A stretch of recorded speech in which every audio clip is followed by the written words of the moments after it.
These are really Mizuno's forgotten golf club, and I really don't know why. When I used to be coaching and custom fitting a lot, this kind of golf club was a godsend. Mizuno don't just make them, other manufacturers make them as well, but Mizuno have had these in their lineup for quite some time and no one is talking about them, and I really don't understand why. This kind of golf club we're going to be testing today allows the golfer to transition between their mid-irons and their longer stuff, the hybrids and the fairway woods, allowing them to be much more consistent rather than just going down the route of long irons, long irons, long irons, which is great to hit a long iron, but generally speaking for a lot of golfers, long irons are difficult to hit and don't give the best results when you mishit the face. So let's go have a look at what is the forgotten golf club that no one is talking about from Mizuno. So what is this golf club in question? It's the JPX925 Fli Hi. It's their direct long iron replacement. So rather than you going into your 4 irons and your 5 irons and even on your 6 irons, etc., you can use one of these. This is a hybrid head on an iron length shaft, and that makes it easier to control, easier to strike, easier to launch, easier. And that's what golfers need when it comes to their mid to longer irons. You've got these in different options. You've got 19 degrees, 22, 25, and this one 28. I've got the 28 here, and I've also got the 22. Now I'm not gonna be hitting the 22, it's just basically to show you the differences in transition of head size between the 28 and then down into the 19, because when it goes down to the 19, the 22, 25, 28, there's a transition of size of head. And so when you go to a 28, that is down by the golf ball, it is the smallest one of the lot. They're no different really to that of an iron size. But when you go to a 19 or a 22 that I've got down there, you can visibly see it is bigger, it's larger, it's more friendly, it's more confidence inspiring, easy to hit, that kind of idea. That is a curved face, that is not a flat faced iron, which means you're going to get much more consistent distance from all over the face. We talk about forgiveness a lot when it comes to these irons. These are going to win against flat faced irons because of physics. You can't get around that. Physics is always winning, and so these are going to be much more helpful. So I'm at a green around about 177 yards away. I will be swinging this at my normal speed, but I'll also be doing the testing at 70, 80 and 90 miles an hour as normal, and I'll also be doing full forgiveness testing on this one and compare it up against some of the other JPX925 to see how much more helpful this kind of golf club is. Looks wise on this one, we have a classic hybrid head shape with the wave technology on the sole. That wave technology allows the whole sole to flex, not only the face, so when you hit it low on the face, you can get a little bit more extra ball speed, etc. And of course, we have this dark silvery grey colour to the head. That's subjective looks, guys, so some people like it, some people don't. But let's go give this one a hit and see how well it works. Again, 177 yards away, Parkland Green. I've got bunkers and stuff to miss, not the biggest green in the world. We'll give it a hit and see how it works. Slightly toey stripe, but not bad whatsoever. Working very well, and this is what you're going to get from a hybrid. You're going to get really good launch, really good spin, really good stop. Club path is 0, face to path is slightly open. That's why it's finished 1.9 yards offline. We have a 5mm toe strike and 2mm low, so I could feel the toe strike. And generally speaking, when you go to game improvement irons, this thing is, especially being a hybrid head, you can lose the feeling of where you're hitting it on the face. But because Mizuno is saying they've got harmonic impact technology, amongst other things, to try and keep the sound of this golf club in a certain nothing feels like a Mizuno way, you still retain the feedback of where you're hitting it on the face. 38 yards in the air, 50 degrees ascent angle, that is coming in with some severe amount of stop, nearly 6.6 spin. And again, I'm swinging at 92 miles an hour, and I will be doing the test at 70, 80, 90 miles an hour to see how well it works from different swing speeds. But as you saw there, you cannot complain at all about how well that comes into green. I go 4 and 3 iron in my hybrids. I don't have a 4 and 3 iron, they are 4 and 3 hybrid, because I like that ability to get that golf ball launching and get that golf ball stopping the other end, which I cannot get from a long iron, and this is what these are for. It allows golfers to be fit into iron length hybrids. You get all the benefits, the best of both worlds. And hand off for that one as I would normally from a low heel strike, but as you can see, makes no difference. Club path and face the path, not bad whatsoever, but look at that strike. 12mm heel, 8mm low, and we haven't lost anything when it comes to its total distance. It is still exactly basically the same. 36 yards in the air and 49 degrees ascent angle, working very well, considering that was not the most ideal strike. And that's what you're going to get with these hybrid heads over a flat faced option. You're going to get much more consistent distance from when you don't hit the middle. I think we can both agree that was not definitely the middle. Let's go give it another one hit. Let's see if I can do a half better job at strike at least. Can do, but I might be missing the green on the right hand side. It's going to be close. Oh, that's absolutely fine. Club path 0.2 and face slightly open at 2.2 degrees open. That's why it's finishing 7 yards off to the right. But good strike, 0 hill, 4 mil low, so I can't complain whatsoever. And peak yards 40 in the air, 40 yards in the air and 51 degrees ascent angle. My 6 iron, which is effectively 3 yards or so longer than this one at 175, it cannot do that. And that's the benefit you're going to get from one of these irons, direct line replacement hybrid heads. You're going to get that launch, you're going to go get that spin, 7,000 spin, and you're going to get stopping power. And this is the thing when it comes to your custom fit guys, that these do not come in 4, 5, 6 or 7 as such, they come in loft numbers. There is no numbers stamped on this, it's only the loft. Why is that important? Is because you need to come away from the number of the iron or the hybrid head and think much more about what loft do you require. So these have a tendency, because of the fact it's a hybrid head, the center of gravity is further away than it is from a flat-faced iron, to have a little bit of kick. The head wants to catch up with the shaft and effectively may deliver a fraction more loft than the iron equivalent. So you may have to think about moving your lofts around dependent. But yeah, you'll do that in your custom fitting anyway, but you're going to get the benefit from that. That's working just so well. And feeling wise, it doesn't feel like a classic hybrid. That's because of the impact technology, blah, blah, blah. But it really does feel good for a hybrid head. I just really can't complain about it. Just working so well. That's why I go into a 4 and 5 hybrid rather than an iron. That's really good. Club path 2 degrees across and face to bath 2.6 degrees open. Little baby fade dynamics. 1 mil heel, 2 mil high. Really good strike. Can't complain whatsoever. 40 yards in the air again and 51 degrees ascent angle. Rolling up to the pin. Just working so well. There is a problem that people don't like hybrid heads sometimes, and of course you can get these bent when it comes to loft and also lie. The great thing with the hosel, I think it's 17-4 stainless steel face, and I can't remember exactly what it is for the body, but it's a softer material which allows them to bend the hosel. So you can move them around a little bit should you wish when it comes to lie and a little bit of loft, but it just works so well. I can really understand why people would go to these, and they did. I used to be really pushing people just to test them.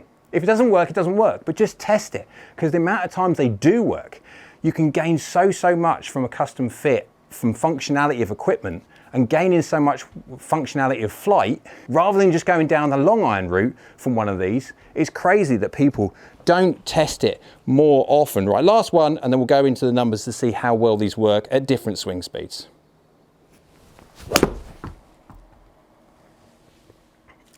Just really very good. I mean, that's stopping so, watch this, how quick that stops. Dear me. Club path 0, face is fractionally open, not too much to 0 mil high, 2 mil hill. Again, really good strike. I'm not really testing out the poor, I did one earlier, but it's working very well. 40 yards in the air. Again, 51 degrees ascent angle at 174, 182 total distance. Just working very well, very consistently, just exactly what this kind of head is designed to do. Right, let's go give this a whack all over the face. Let's go see how forgiving it is when it comes to consistency of distance. And then also let's test it at 70, 80 and 90 miles an hour, see how well it works when you start taking some speed away. I'm swinging at 92 point whatever it is, something miles an hour, so of course it's going to work very well. So let's go see how well it works when you start taking speed away.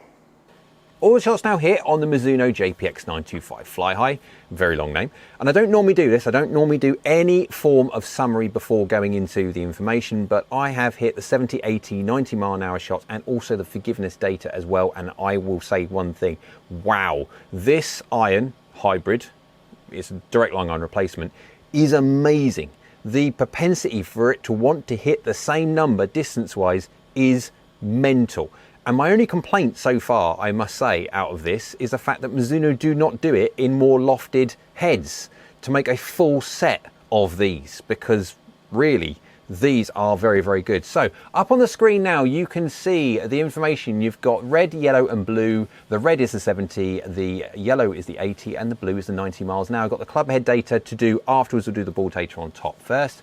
So we've got 97 miles now, 108, 124. No surprise, obviously it gets faster the faster you swing. Spinning at 4,200, 4,900 and 6,000. Again, as you go faster, there will always be a creation of more spin. So let's just do the red first, the 70 miles an hour. Carrying at 135, going 23 yards in the air and descending at over 40 degrees, 41.1.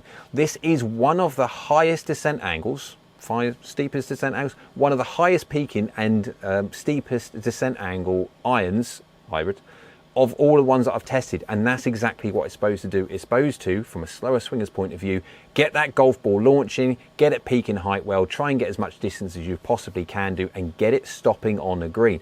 A lot of the time, as soon as you start taking speed away, golf balls start going in like kind of that flight, and then you can't control at the other end. 41 degrees, absolutely. This is a 7 iron for the slow swing speed golfer that wants to stop it and wants or needs to be able to stop it on a green. As soon as you go to 80 miles an hour, the yellow, 154 yards carry, 29 yards in the air, and descent angle 44.9. Absolutely, 7 iron is functional, and at 45 degrees, you can have the conversation about the next one, which is 25 degrees. And of course, you can bend them around a little bit if you wish. But it's working extremely well. Go to a full-on 90 miles an hour, 174 yards of carry, 37 yards in the air, and nearly 50 degrees descent angle. From that point of view, yes, you can absolutely play the 25, absolutely play the 24. 19 will be interesting to see if you could get away with a 19 degree. Again, that would be more into a kind of driving iron or off the fairway, trying to get it down there as much as possible, and it will still have a certain amount of stop coming into a green. Let's go have a look at the club head data here. You've got 70.4, 80.1 and 90.6. So within half a mile, you've got 10 miles an hour gap between them. 138, 135, 136 on the efficiency. There's always a pattern of when you go super slow that actually the face works a little bit faster. The faster you actually swing, you start losing efficiency because of sound and heat and all the things. That's a bit sciencey, don't bother you. Attack angles within about 1.8 degrees, club path, face to pass very, very close. And let's do the loft. The loft, the interesting thing on this is there's a 28 degree head. However, what you're going to find with a hybrid head, because a head of a hybrid is much deeper than that of a flat faced iron, the two center of gravities, the shaft and also the head, want to catch up like we were saying on camera. And so this will have a propensity to want to deliver more loft than a iron would do. But you've got my strike, etc. on there for you to see. And of course, if you go by the graphical representation, that's the comparison of all of the shots in graphical format for people to be able to see. Sometimes people see pictures. Better that than tabular data. So let's go to the forgiveness side of things. And so normally what I do is I will capture some information, some weird and wonderful shots from all over the face on an iron. We're going to be treating these as irons, direct line iron replacements, and then show you how well the face works. Let's see how efficient it is. You hit it from toe, heel, low, etc. However, these golf clubs, because these are effectively hybrids, but in a iron length shaft, direct iron replacements, they have a roll and bulge face. They have a curved face, and with a curved face, they are designed not necessarily to be as efficient out of every certain part of the face, because with roll and bulge, say high on the face, they're designed to launch higher because there's more loft on the top of the face, and also spin fractionally less. No different to at the bottom of the face. Again, there's less loft, so it will be a more efficient hit anyway to gain a bit more ball speed. It will launch slightly lower but have a bit more spin. That's the whole idea. It also does toe and heel as well for draw and fade bias, etc. But the whole idea is for it to hit the same number as much as possible, and it does. If you have a look at what I have on the screen here, it shows a distance factor heat map. And on that distance factor heat map, you can see at the top there, you've got 0, which is 0 millimeters, effectively middle of the face across, left and right. And then you've got the numbers running all the way to 30 on the left and 30 on the right. So the right is the heel and the left is the toe. And it also goes 15 up and 15 down. The reason why, well, this face is effectively 30 millimeters tall. And so I have mapped the face to see how well this works. And effectively we can say this: green is good, red is bad. And if you were to compare this to something like another iron, which is very, very close within the range, and I can flick it over to that so you can see it, you might think, well, that's actually not that much difference. This iron over here, which is another JPX925 Hot Metal Pro, this one is, and you think, well, it actually does quite well. Well, if you then flick it over to the next one, you can see there's another iron, which obviously doesn't do as well. There's a lot more red on there. So forgiveness is not the same on every golf club. Every iron is different, every face is different. So this is why we heat map everything. But you can see, really, it's not until you get onto 20 or so millimeters toe, if not 24 millimeters toe, that you start getting into trouble. You can hit this golf club from weird and wonderful spots, and it just hits that distance number that it's just mental. I was hitting some wacko shots and coming up with some, I cannot believe it's hit there. Even one or two shots that you saw on camera, it's like, wow, like very, very good. Why is it important? Well, if you go over to this screen here, you can see that if this was a 155-yard shot, of which it is, and you are swinging around at 80 miles an hour, which is a kind of normalish speeds, well, again, what is normal, but you kind of get the idea. You can see by the gradient there that it doesn't take much before that forced carry, you're hitting the drink. And so I've got the table on the left-hand side there where it shows at the top you've got it in yards and what the distance you'd have left as a putt if you miss-hit the shot, so you can kind of in feet at the top, and at the bottom you've got it all in meters for the people that are in the Euro way of doing things. And so you can see how much you would be left with if you hit a certain shot from a certain part of the face. Now what I've done is, you can see on this one, is I've overlaid the heat map on the actual head. I've done a capture, popped it on there. Effectively this is 30mm left, 30mm right, which is within reason the exact same size as the middle scoring lines. Now the interesting thing on this, 30mm heel is 3%, which is hardly any drop off whatsoever. You cannot get away with that on an iron. And I'll put the image up on there again of the Hot Metal Pro, and you've got that red band. Well, that red band is around about 20-21 millimeters away from geometric middle, and that basically says hit me there and I'm interacting with the hosel.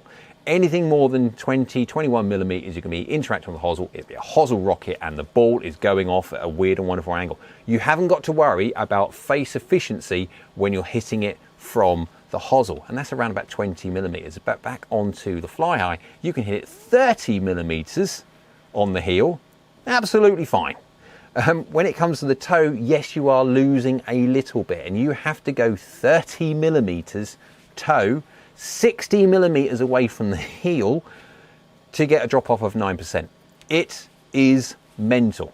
There is not another iron out there that will be able to beat this. This is singularly the most forgiving golf club I have ever used from an iron perspective. They are direct long iron replacements, they are hybrid heads, and so I've never come up with anything that would beat this. Not for the point of it trying to hit that same number regardless of where you hit it on the face. So conclusion on the Mizuno JPX925 Fli Hi, very long name.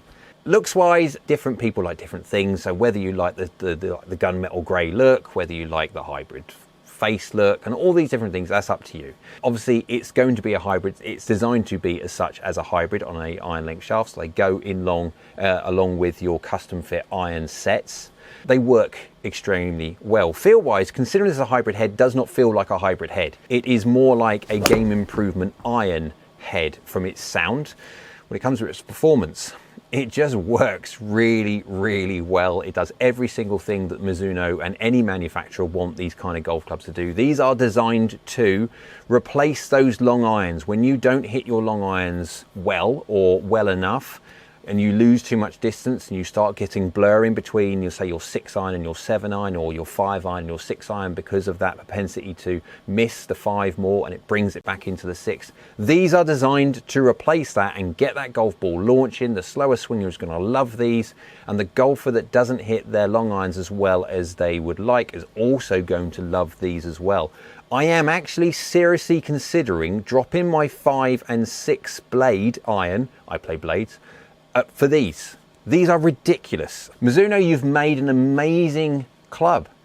So much so that I am seriously considering actually putting these in the bag. And I love my blades, but I don't play 3 and 4 iron. I play hybrids because of the fact that you cannot get around just how well hybrids work. But sometimes because of the length of hybrids, etc., people struggle with them. And these direct line iron replacements, they're designed to be the same basic length as your irons, the same custom fit shaft as your irons, but they work extremely like hybrids, and you cannot get around just how good they do. Hope you liked the video. If you did, go on, thumbs up. YouTube likes, so do I. Down there is a subscribe button. It's free. It is great for the channel if you could subscribe, so thank you. And next to that is a bell icon. That's a notification bell. If you click that one, that will notify you next time I upload another video. Hope you're well. We'll see you again soon.